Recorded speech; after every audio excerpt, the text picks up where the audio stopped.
Well, good morning, sir. Good morning to you, sir. Happy Friday. You're a little fuzzy. There we go. There he is. All right. Happy Friday.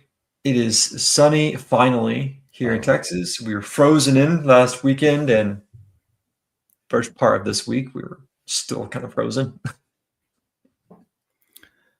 Yeah.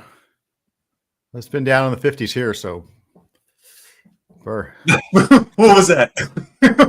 What was that? Oh, you're sending your friend pictures of gas prices, right? Yeah. I'm going to start sending you pictures of thermometers. Yeah, fair. That's fair. Fair. Yeah. It was fair. Good morning, AC Cruz. Yeah, it was 7 degrees in Texas Monday morning. I woke up at work. I'm like, no, nope, no. I do not tolerate this. Hey, at least you were above zero. Up north, it was like True. I heard it was minus 50, and I'm like, I've been at minus 40 below. I thought I was going to die. Yeah. Well, it's funny they say that because last Friday I wasn't here because I was at my brother-in-law's wedding. He got married last Friday. And he got married right before the weather started to turn really bad. But I got into a little debate with one of my family members because he was saying he prefers it being cold. You can always put on layers, right? I'm polar opposite. I'm like, look, you can put on layer after layer, and if you're still cold, there's nothing you can do. Then what? What do you do? I get it. People don't like the heat, but with heat, as long as you hydrate, drink water and Gatorade on a regular basis, you'll be just fine. Right. And I'm speaking from experience. I've been in 140-degree weather in the desert, and I was just fine.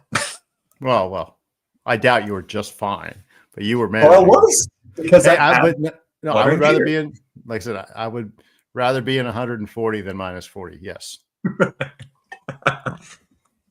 minus 40 was criminal. That was like life threatening. Now I will admit, dry heat is always better than humid heat. I will admit that. Well, the first time I went to Phoenix, AC, it was 119. So, and people survive. They live just fine. Yeah. As long as the AC is going. Yeah, true. Fair enough. All righty, Patriots. Let's go and get started. So the title is pretty simple, straightforward. Minneapolis folds. It has been crumbling for a long time.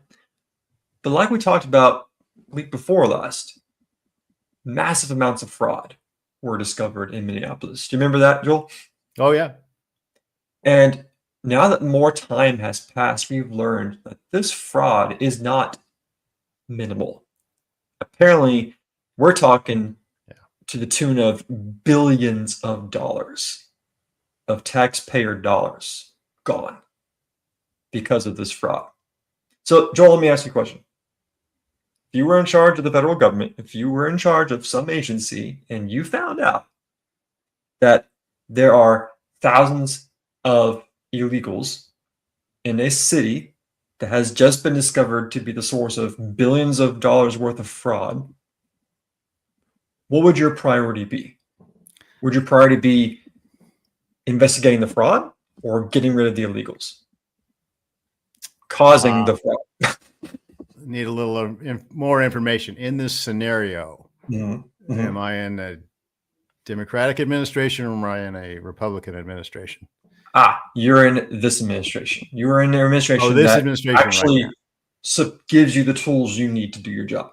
Oh, what would you do?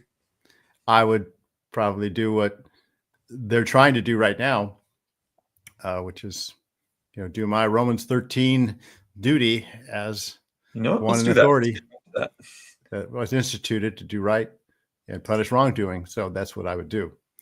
But now we've covered this verse many times in other videos, but this one is a little bit unique. On one hand, let's be honest. Let's be transparent here. Do any of us truly like the federal government? Probably not. There are some good elements to the Fed, fair enough. But if we all had a choice between doing our own thing or being subject to a federal government, I would assume most of us would be for doing our own thing. I think that's pretty fair. What do you think, Joel? Yeah, I mean, that's the thing about the federal government. The founding fathers knew it's just, it serves to, an entity gets so big that it eventually starts serving just for the purpose of growing itself and feeding itself. Right. So, it's kind of like the plant in Little Shop of Horrors, right? You got to keep feeding me, feeding me. Right. And then as soon as you run out of food, all of a sudden, it's, okay, you're going to feed me literally, whatever. So, power corrupts, and absolute more the power you have, the more corrupt you get. So, and especially if there's no watchdogs. Key word there, watchdogs. Right, making sure that there are checks and balances. Right. Here's the thing: we all need a government. You have to have a government for a functioning society. Cool. The question is, how big, how powerful, and what does that big government actually do? Right? Should they be involved in your personal lives, or should they simply enforce federal law? Well, in today's episode, we're talking about enforcing federal law. Right. Now, just out of curiosity, Joel, what federal law do you think we could be talking about today? Just take a wild guess. Which federal law? Yeah, like what federal law do you think we could be talking about today in relation to Minneapolis? Which specific federal law? About, I don't know, people who are here in the country, are they U.S. citizens or are they not? Well, yeah, I guess, I don't know which is there. There could be several, but it's basically immigration law or bingo. Yeah, immigration law.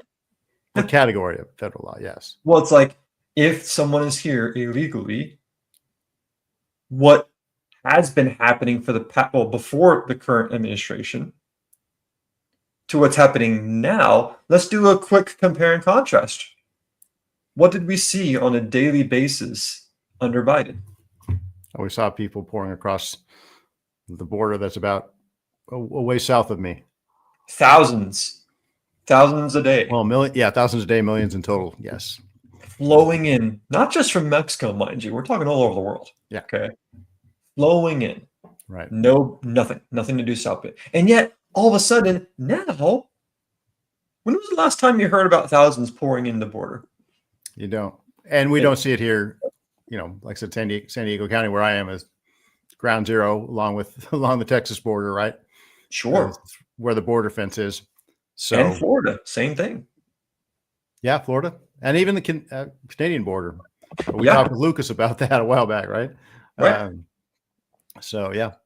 And so the thing is, I'll be playing some videos here in a minute. What's ironic about all of this is we are kicking out way more illegals from red states than we are these blue states. But the reason why is because local law enforcement do their job and assist federal agents do their job. Right. And somebody made the point. I was watching that the reason ICE is not really trained to deal with mobs and protesters and people that's the job of the local police departments to keep these people off of ICE so they can do their job. Right. But what happens when local government officials tell their local police forces do not assist federal agents? Yeah. Well, first off, you're breaking the law by doing that. First off, and people get hurt. People get hurt. Secondly, you create an environment that's going to lead to riots, not just protesting, violent agitators, violent riots. Now, this episode, we're not going to go deep into the issues between the residents and the ICE agents, but we are going to look at the big picture as far as how this happened, how it transpired, and how the federal government responded. So let's get into this now. Here we go. And then every single federal agency, from the Department of Agriculture to the Department of Education to the HHS. This is about the initial fraud that was discovered. And keep in mind, Tim Walz was at the very head of this. Yeah.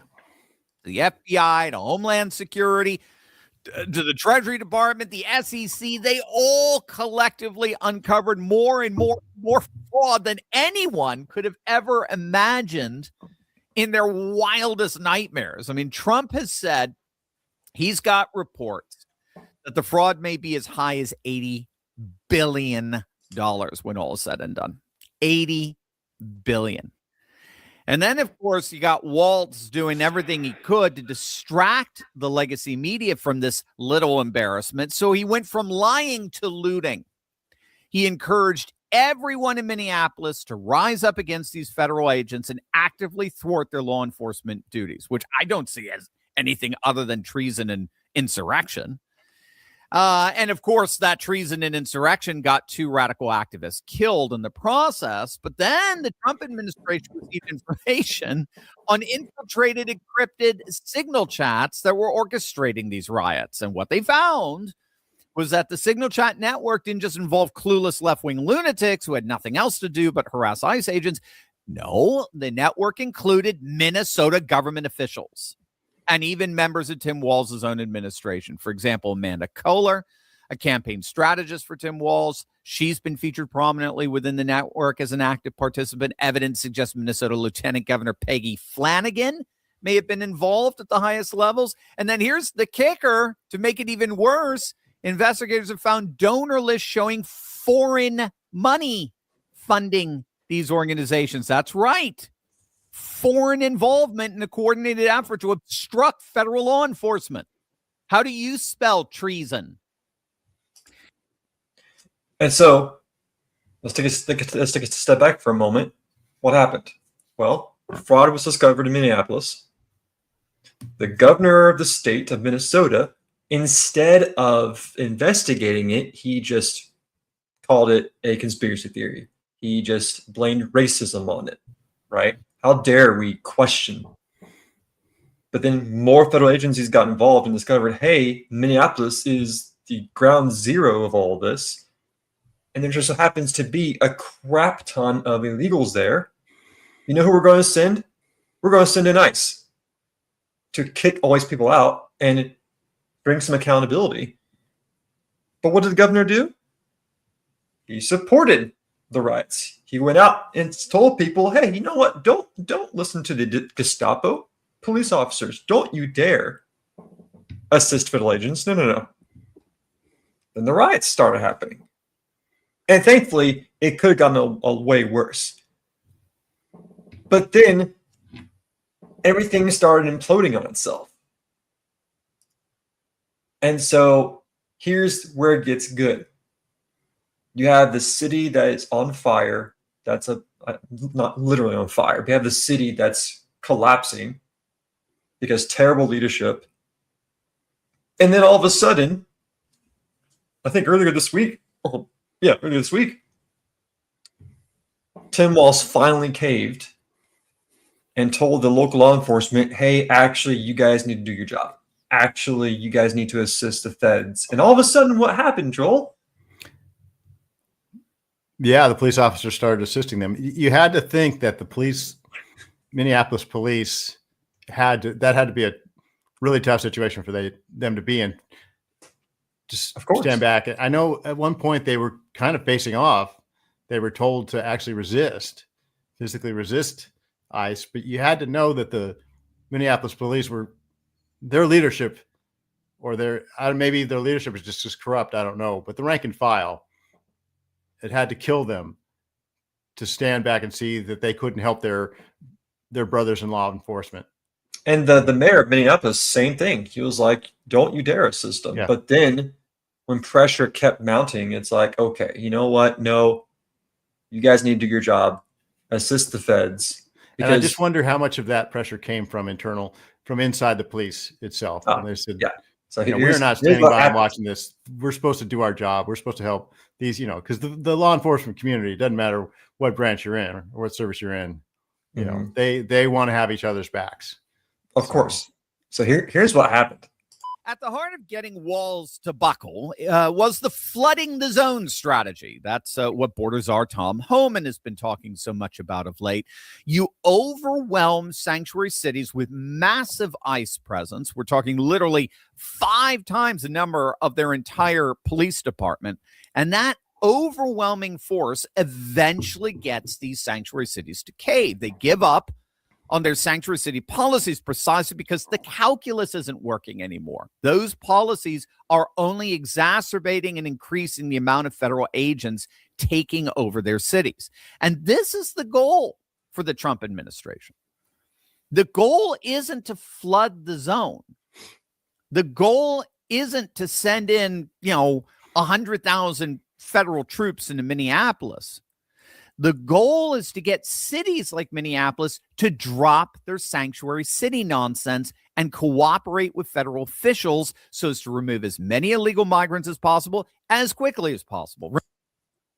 That's the goal. That's the ultimate vision of all this. This whole term of sanctuary city not only is that a direct violation of federal law, but the thing is, so many blue cities have been getting away with it. But when you overwhelm that city with federal presence and you tell them, hey, we are here to do our job and enforce law and order, and if you do not follow the law, this is what's going to happen. And so I guess, Joel, my question for you is, how could have all of this been avoided? How could Minneapolis not be ground zero for all this craziness? Oh, Minneapolis is crazy anyways. Right. It's like you're adding on to a whole level of crazy. Yeah, this is the same. This is the George Floyd city, right? So I think yeah, so. it was Minneapolis. Yeah. So I don't know, maybe like I said, you think you thought it was cold down where you are. Minnesota is just, they call it Minnesota cold, right? So I really don't know. I don't really understand what is it about Minnesota? It's kind of like this odd state in the Midwest where it doesn't seem to have Midwest values. So, and why Somalis would want to go there? There has to be a lot of money for them to go there. Yeah. Because if you think of if you grew up in Somalia, lived in Somalia, the last place you'd want to go is Minnesota. Well, and here's the thing too. It's like the goal is to tear down this city's sanctuary status. Well, the whole concept of that is a sanctuary city. It was supposed to be a safe place for illegals. If they get arrested for whatever reason, the local law enforcement did not have to tell the feds. They could just let them go. And the feds were like, what? Seriously? Like, that's literally our job. Right. But the problem is when your city gets overwhelmed with federal agents who are there to do their job, and when your local law enforcement eventually assists them and do their job, and when your state leader says, I'm dropping out politics altogether at a very convenient time, when all this comes to light, what's the lesson? What can we learn from this? What do you think is the biggest lesson from all of this, Joel? The biggest lesson? Well, I don't know. I really honestly don't know what you're getting at, Ben. But the thing I see about this is there's two different dynamics going on here. The protesters, well, obviously the immigrants are there. It's a big scam perpetrated by all levels of Minnesota law, government, right? That goes from the governor all the way down. And the protesters and the rioters, basically, is what they really are paid Marxist agitators who have, so this is the chance before the midterm election for the Democratic Party to get some good footage of, their narrative. All of a sudden now we like states' rights, Right. Yeah. So, and honestly, I don't like to see, the federal government having to go into any place with a show of force. Sure. I mean, that's just not what the United States is all about. Right. So, and again, seeing a woman got shot and killed. Right. She was completely in the wrong, but it's still Well, a life woman. was still lost. Yeah, it's still a woman, and we don't like that. It's just something inside ourselves. So, what you can learn, what I can learn from this stuff is there's no limit to what the left will do to get back into power. Right. And here's the thing too. The lesson is just follow the law. Oh, just follow the freaking law. We as citizens are expected to follow laws. Right? Don't speed. Wear your seatbelt. You can't get alcohol unless you're 21 years old. You can't go do this. There's laws we follow on a day-to-day basis. Just follow the law. Do what Texas and Florida does. Have we seen riots like this in Texas and Florida? No, of course not, because local leaders would never, ever tolerate it getting this bad. Right. In red states. Are there protests? Sure there are. That's your American right. But local leaders and local law enforcement would never let it get that bad. Yeah. And so when ICE comes in and does their job, it's supposed to be get in, get out, do your job, go home. Right? Yeah. But that's not happening. Yeah. But that's, again, that's a different worldview. Right. That's going back to what John Adams said, we are a nation of laws and not a nation of men. That's like what was said in Romans. Yeah. Like our founding fathers knew what they were doing when they made this experiment called the United States of America. Did they have all the answers? No, but they knew what they were doing when it came to making a government of the people, for the people, by the people, but you still needed the rule of law, right, to function. Well, yeah, but minimal. They were states' rights, right, believers, right, and so, a light touch from the federal government should be the norm, right. So it's when the local governments do not do their part. Right. And that's when the Fed's like, fine, we'll just overwhelm you with federal presence until you do your job. Right. Yeah. So that's the legal side of it and the operational side of it. Unfortunately, there's also the media side of it and the public opinion side of it. And that's touch and go. I mean, there's so much lying and so much misinformation going out, and so much manipulation of this. I mean, they're counting on things like that have happening, and, as dumb as that woman was that picked up the grenade, her screaming for her mother like that is, they're going to play that up and say, oh, see this poor woman, if ICE wasn't there, whatever. So I don't know. I don't know how the situation seems to have calmed down. But we've seen some pretty ugly stuff, and it had enough of an effect where I think going forward, we might see some more of it. So, And the thing is, of course, we don't want to see it. We don't want to see what happens when these protesters become agitators, then they become rioters. There's that process, right?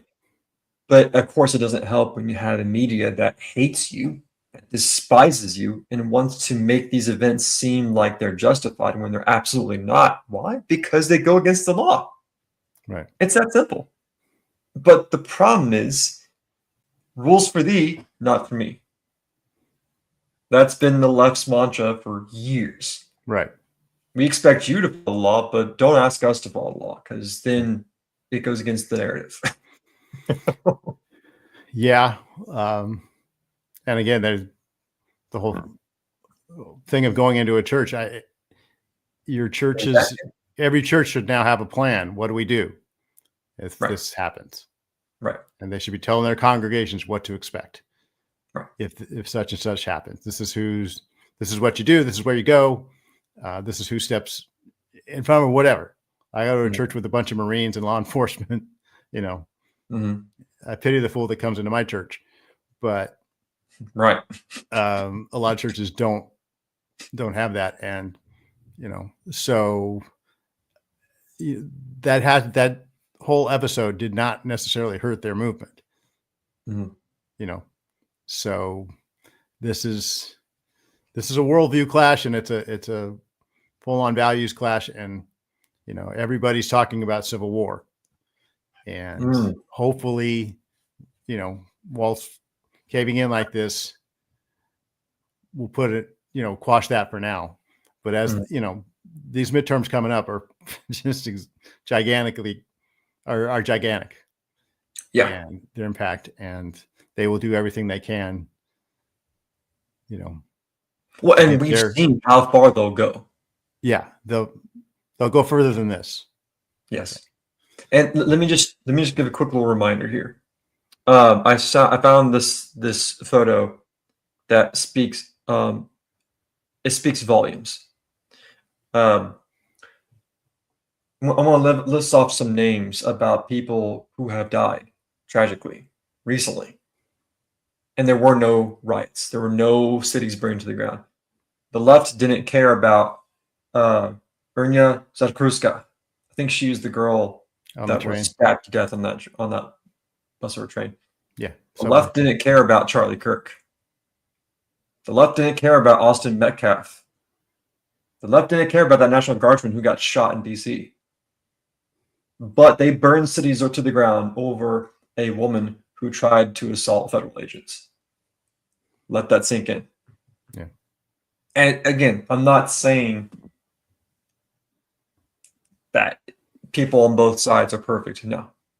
There are many flaws on the right as well. It's just, think about that for a moment.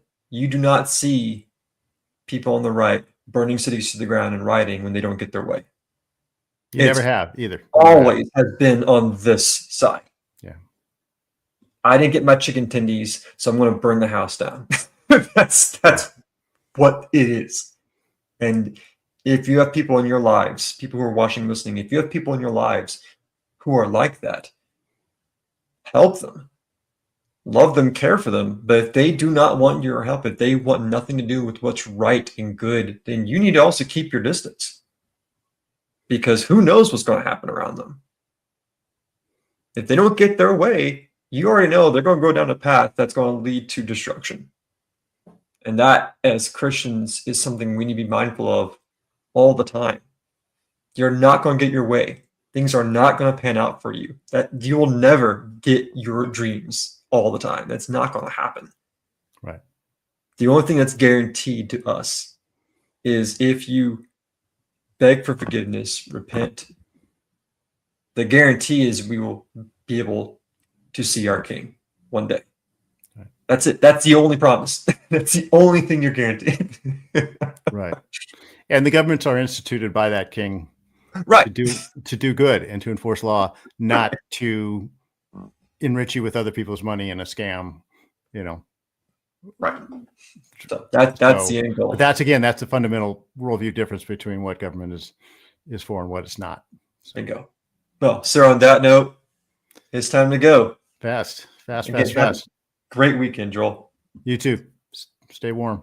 Lucas, Asa Cruz, everyone here. Have a great weekend. God's in control. Amen. See you next week. Take care, guys.